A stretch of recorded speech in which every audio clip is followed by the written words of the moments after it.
ટોપ સ્ટોક્સની વિગત સાથે જોડાયા છે સહયોગી આરતી અને તૃપ્તિ. ગુડ મોર્નિંગ આપ બંનેને. અને આજે ખાસ આ સેશન શનિવારના દિવસે છે. આરતી, ક્યાં ફોકસ રહેશે? પહેલાં તો સ્ટોક સ્પેસિફિક નજર કરીએ. જે ચાંદની શરૂઆત આપણે દિગ્ગજ કંપની રિલાયન્સ સાથે જ કરીએ. ગઈકાલે પરિણામ આવતા દેખાયા હતા. સારા પરિણામ કંપની તરફથી કહી શકાય આપણને આવતા દેખાયા છે. જ્યાં નફાની વાત કરીએ, આપણને જે 17,394 કરોડ પર ક્યુઓક્યુ ધોરણે હતો ત્યાંથી ઘટી અને 17,265 કરોડની આસપાસ આપણને રહેતો દેખાયો છે. યર ઓન યર ધોરણે આપણે વાત કરીએ તો 15,792 કરોડ પર આપણને નફો રહેતો દેખાયો હતો. આવકની વાત કરીએ બીજી બાજુ ક્યુઓક્યુ ધોરણે જે 2.32 લાખ કરોડ પર હતી ત્યાંથી ઘટી અને 2.25 લાખ કરોડ પર આપણને રહેતી દેખાઈ રહી છે. એબિટાના ફ્રન્ટથી આપણે જોઈએ તો અહીંયા પણ એક ઘટાડો આપણને જોવા મળ્યો છે. 40,968 કરોડ પર હતી ક્યુઓક્યુ ધોરણે એબિટા, જે ઘટી અને 40,656 કરોડની આસપાસ આપણને પહોંચતા દેખાયા છે. અને માર્જિનમાં પણ આપણને એક વધારો જોવા મળ્યો છે. 17.7% જે હતા ત્યાંથી વધી અને 18.1% પર આપણને માર્જિન રહેતા દેખાયા છે. રિલાયન્સ જીઓની વાત કરી લઈએ તો અહીંયા કંપનીનો નફો વધતો જોવા મળ્યો છે, જે 5,058 કરોડથી વધી અને 5,208 કરોડ પર ક્યુઓક્યુ ધોરણે રહેતો દેખાયો છે. આવકની વાત કરીએ તો અહીંયા પણ વધારો જોવા મળ્યો છે. 24,750 કરોડથી આવક વધી 25,368 કરોડની આસપાસ પહોંચતી દેખાઈ રહી છે. એબિટાના ફ્રન્ટથી પણ સારા પરિણામ છે. રિલાયન્સ જીઓના 12,953 કરોડથી વધી એબિટા 13,277 કરોડની આસપાસ પહોંચતા દેખાયા છે અને માર્જિન 52.3% પર યથાવત આપણને રહેતા દેખાયા છે. તો રિલાયન્સ જીઓ તરફથી સારા પરિણામ છે, તો અહીંયા નજર રાખવાની રહેશે કઈ રીતે સ્ટોક રિએક્ટ કરતું દેખાશે. O2C આવકની વાત કરી લઈએ. 148 લાખ કરોડથી ઘટી અને 1.41 લાખ કરોડ પર આપણને રહેતી દેખાય છે. રિટેલ આવકમાં આપણને વધારો જોવા મળ્યો છે 7.6%નો 77,163 કરોડથી વધી અને 83,040 કરોડની આસપાસ આપણને રિટેલ આવક પહોંચતી દેખાઈ રહી છે. મેન્ટેનન્સ માટે જે પ્લાન્ટ શટડાઉનથી O2C કારોબાર પર ખાસ કરીને અસર આપણને જોવા મળી છે, તેને કારણે O2Cની આવક ઘટતી દેખાય છે. કન્ઝ્યુમર સેન્ટિમેન્ટ બિઝનેસમાં જોકે સારો ગ્રોથ આપણને જોવા મળ્યો છે. રિટેલ બિઝનેસ ની એબિટાની વાત કરીએ 31% વધી 6,271 કરોડની આસપાસ આપણને પહોંચતી દેખાઈ રહી છે.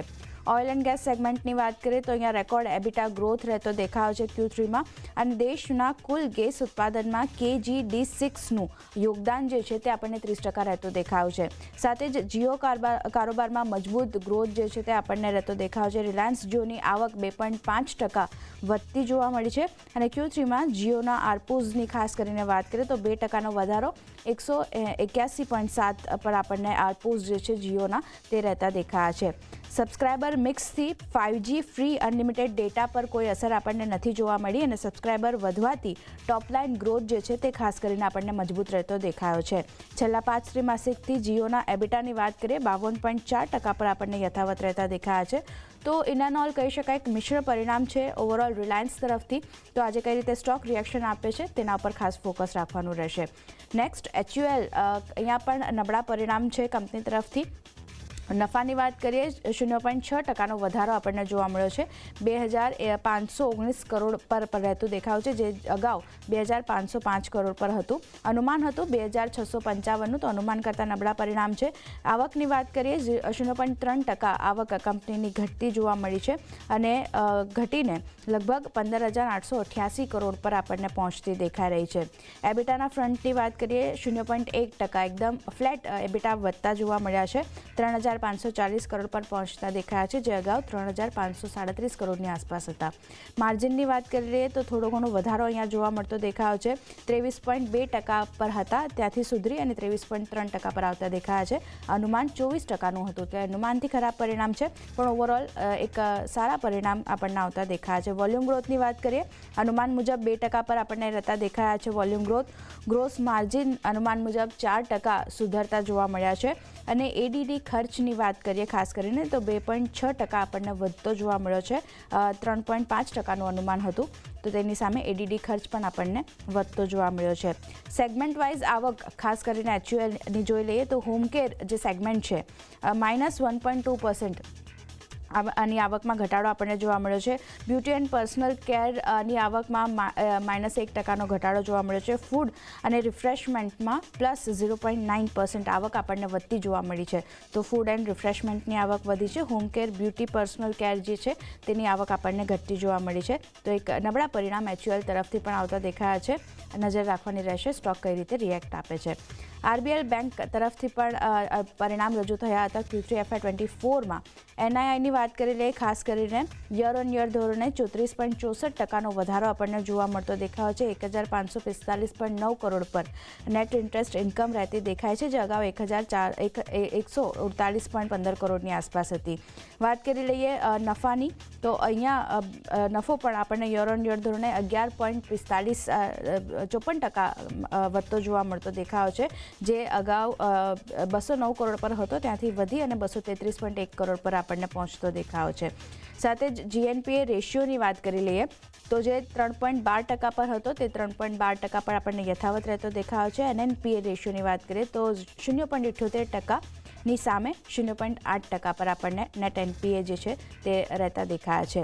નેટ ઇન્ટરેસ્ટ માર્જિનની વાત કરી લઈએ, યર ઓન યર ધોરણે જે 4.7% પર હતા ત્યાંથી સુધરી અને 5.52% પર આપણને રહેતા દેખાયા છે.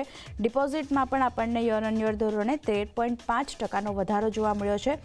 92,746 કરોડ પર આપણને ડિપોઝિટ રહેતા દેખાયા છે. જ્યારે એડવાન્સીસની વાત કરીએ, યર ઓન યર ધોરણે 19.9%, QOQ ધોરણે 4.75%નો વધારો આપણને જોવા મળ્યો છે અને યર ઓન યર ધોરણે 79,949 કરોડની આસપાસ આપણને એડવાન્સીસ રહેતા દેખાયા છે.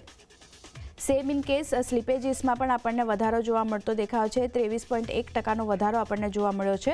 666 કરોડ પર આપણને સ્લીપેજીસ રહેતા દેખાયા છે. રિટેલ લોન ગ્રોથ જે છે તેની મોમેન્ટમ ખાસ કરીને મજબૂત રહેતી દેખાય છે. યર ઓન યર ધોરણે અહીંયા 33.6%નો વધારો જોવા મળ્યો છે. તો એક સારા પરિણામ RBL બેંક તરફથી પોઝિટિવ રિએક્શન સ્ટોક આજે બતાવી શકે છે.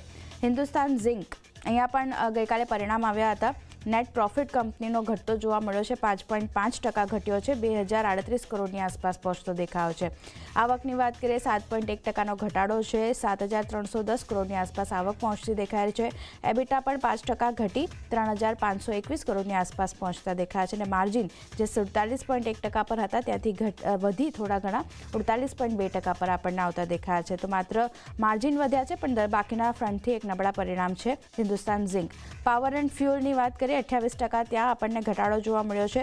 723 કરોડની આસપાસ પાવર એન્ડ ફ્યુઅલ બિઝનેસ જે છે તેની આવક આપણને રહેતી દેખાઈ રહી છે. તો હિન્દુસ્તાન ઝિંક પર પણ નજર રહેશે. એક મિશ્ર પરિણામ કહી શકાય, માત્ર માર્જિન એક સારા નંબર્સ આપણને બતાવી રહ્યું છે. અને છેલ્લે મારા તરફથી પેટીએમ પર નજર કરી લઈએ તો અહીંયા પણ ખરાબ પરિણામ કંપની તરફથી રજૂ કરવામાં આવે છે. જે 392 કરોડની ખોટ હતી તેની સામે ખોટ વધી 219.8 કરોડની ખોટ આપણને આવતી દેખાય છે યર ઓન યર ધોરણે. પણ આવકની વાત કરીએ, વધારો છે. 38.2% આવક વધી 2,850.5 કરોડની આસપાસ પહોંચતી દેખાઈ રહી છે. એબિટા લોસ જે 330.7 કરોડ પર હતો ત્યાંથી થોડો ઘણો ઘટી અને 159.4 કરોડની આસપાસ આપણને પહોંચતો દેખાયો છે. તો એબિટા લોસમાં થોડો ઘણો ઘટાડો આપણને જોવા મળ્યો છે. પેમેન્ટ સર્વિસથી આવક 45% વધી છે.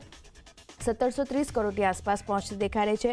નેટ પેમેન્ટ માર્જિનની વાત કરીએ તો 63% વધતા જોવા મળ્યા છે. GMVની વાત કરીએ 47% વધી અને 5.1 લાખ કરોડ પર આપણને પહોંચતા દેખાયા છે. પેમેન્ટ પ્રોસેસિંગ માર્જિનની વાત કરીએ તો ત્યાં પણ આપણને 0.7થી લઈને 0.9%ની રેન્જમાં આપણને રહેતા દેખાયા છે. ડિવાઇસ માટે મર્ચન્ટ પેઇંગ સબસ્ક્રિપ્શન ડિસેમ્બર સુધી આપણે વાત કરીએ તો 1.06 કરોડ પર આપણને રહેતા દેખાયા છે. Service ticket, loan, insurance, distribution અને ઇક્વિટી બ્રોકિંગ જે છે તેમાં પણ આપણને થોડો ઘણો વધારો જે છે તે જોવા મળતો દેખાય છે. લોન ડિસ્ટ્રીબ્યુશન જે છે 56% વધી 15,535 કરોડની આસપાસ પહોંચતી દેખાઈ રહી છે. તો પેટીએમ તરફથી પણ મિશ્ર પરિણામ છે. અહીંયા પણ સ્ટોક કઈ રીતે રિએક્ટ કરે છે તેના ઉપર ખાસ ફોકસ રહેશે. તો ચાંદની આ બધા સ્ટોક છે મારા તરફથી, જેમાં ખાસ કરીને પરિણામનું રિએક્શન જોવા મળશે. જી આરતી, જોડાયેલા રહેજો તમે. તૃપ્તિ, અન્ય શેર્સ પણ છે કે કંઈ પરિણામ પરથી કે પછી એક ખાસ કરીને ન્યૂઝ બેઝડ રિએક્શન આવ્યા છે? મારી પાસે બંને છે. શરૂઆત આપણે પરિણામથી કરશું તો CSCના Q3ના પરિણામ ગઈકાલે જાહેર થયા હતા. ત્યાં આપણને મિશ્ર પરિણામ આવતા જોવા મળ્યા છે. નફાના ફ્રન્ટ પર નજર કરશું તો લગભગ આપણને 12% ઘટાડો જોવા મળ્યો છે. 319ની સામે લગભગ 12% ઘટીને 281 કરોડનો આપણને નફો જોવા મળ્યો છે YOY ધોરણે. ત્યારે આવકના ફ્રન્ટ પર નજર કરશું તો ત્યાં લગભગ આપણને એક ઉછાળો જોવા મળ્યો છે. 3129 કરોડની સામે 3244 કરોડની આવક આવતી જોવા મળી રહી છે. ત્યાં એબિટાના ફ્રન્ટ પર નજર કરીએ તો લગભગ 496 કરોડથી લગભગ 30% ઘટીને આપણને એબિટા જે છે તે 346 કરોડ પર આવતા જોવા મળ્યા છે. અને માર્જિનના ફ્રન્ટ પર નજર કરીએ તો ત્યાં આપણને ત્યાં શાર્પ ડિક્લાઇન જોવા મળ્યું છે. તે લગભગ 15.9%થી ઘટીને 10.7%ના માર્જિન જોવા મળ્યા છે. એટલે CSC તરફથી આજે આપણને મિશ્ર પરિણામ આપણને જોવા મળ્યા છે. તો તેનું શું રિએક્શન આવે છે તેના પર નજર કરશું. ત્યારબાદ નજર કરી લઈએ આપણે તેજસ નેટવર્ક પર. તો તેના પરિણામ પર નજર કરીએ તો કંપની જે છે તે પ્રોફિટ તેનો જે લોસ જે છે તે વધુ ઘટતો આપણને જોવા મળ્યો છે. તે કે કુલ જે લોસ હતો તે 15.2 કરોડનો હતો તે વધીને 44.9 કરોડ પર આપણને જોવા મળ્યો છે. અને YOY ધોરણે આ પરિણામ આવ્યા છે. ત્યારબાદ રેવન્યુ પર નજર કરીએ તો ત્યાં પણ આપણને સારું એવું આપણને ઉછાળો જોવા મળ્યો છે. તે 274.6 કરોડથી વધીને લગભગ 560 કરોડની આવક આપણને જોવા મળી રહી છે. ત્યારબાદ નજર કરી લઈએ આપણે સેન્ટેક રિયલ્ટી પર. તો કે સેન્ટેક રિયલ્ટીની વાત કરશો તો કંપનીનો જે નફો જે છે તે ખોટમાં આવી ગઈ છે. એટલે કંપની પ્રોફિટમાંથી ખોટમાં આવી છે. લગભગ 2.1 કરોડના નફાની સામે લગભગ 9.7 કરોડની ખોટ આપણને જોવા મળી છે. અને YOY ધોરણે આ પરિણામ આવતા જોવા મળ્યા છે. આવકના ફ્રન્ટ પર નજર કરીએ ત્યાં પણ આપણને શાર્પ ડિક્લાઇન જોવા મળ્યું છે. લગભગ આપણને 52.5%નો ઘટાડો આવકના ફ્રન્ટ પર જોવા મળી છે. તે કે લગભગ આપણને 89.3 કરોડની સામે આપણને ઘટતી 42.4 કરોડ પર આવક જોવા મળી રહી છે. ત્યાં જ હવે નજર કરીએ આપણે સ્ટોક્સ બેઝ પર, ન્યૂઝ બેઝ પર. તો શરૂઆત આપણે ઝી એન્ટરટેનમેન્ટથી કરીશું. ઝી એન્ટરટેનમેન્ટને લઈને નો ડાઉટ સોની અને ઝી એન્ટરટેનમેન્ટ મર્જરને લઈને ઘણા જ વિવાદો સતત ચાલ્યા કરે છે. તેના પર ઝી એન્ટરટેનમેન્ટે ગઈકાલે ફરી પોતાનું એક સ્ટેટમેન્ટ બહાર પાડ્યું છે. તેમનું કહેવું છે કે સોની સાથે જે મર્જર કરવા તેઓ પ્રતિબદ્ધ છે. સાથે તેમણે એ પણ કહ્યું છે કે $1,000 કરોડની જે ડોલરની જે મર્જર જે છે તેની પ્રક્રિયા હાલમાં પ્રતિબદ્ધ છે, અત્યારે ચાલી રહી છે. તેના પર અત્યારે કોઈ પણ જાતની રોક નથી. સાથે તેમણે એ વાતનો ખુલાસો કર્યો છે કે મર્જર પર સોનીની બોર્ડ મિટિંગ વિશે તેમને હાલમાં કોઈ માહિતી નથી. અને સાથે તેમણે એ પણ જણાવ્યું છે કે જે પ્રસ્તાવિત મર્જર જે છે તે જલ્દી પૂરા થવાના પણ તેઓ પ્રયત્ન કરશે. એટલે ઝી એન્ટરટેનમેન્ટને લઈને જે ક્લેરિફિકેશન આવ્યું છે તેના પર આજે ખાસ જોવાનું રહેશે કે કેવી રીતે આપણને રિએક્શન જોવા મળે છે. ત્યારબાદ નજર કરી લઈએ આપણે એ પ્રતાપ સ્નેક્સ પર. તો તેના પર કંપનીએ પોતાની સ્પષ્ટતા આપી છે કે તેમનો જે હલ્દીરામ પ્રોડક્ટ જે છે તે બિઝનેસને વેચવાની ચર્ચા વિચારણા ચાલી રહી હતી. જે વાતચીતો ચાલી રહી હતી તેને તેમને ડિક્લાઇન કરી છે. તેમને ત્યાં સ્પષ્ટતા આપી છે કે મીડિયા દ્વારા જે આ સમાચાર આવી રહ્યા છે તે માત્ર અફવા છે. હાલમાં તેમને પોતાનો કોઈ બિઝનેસ વેચવાની યોજના નથી. એટલે બધા જ જે મારા તરફથી જે ન્યૂઝ બેઝ જે સ્ટોક્સ આવી રહ્યા છે અને જે ન્યૂઝ આવી રહ્યા છે તેના પર આજે આપણને સારું એવું રિએક્શન જોવા મળી શકે છે.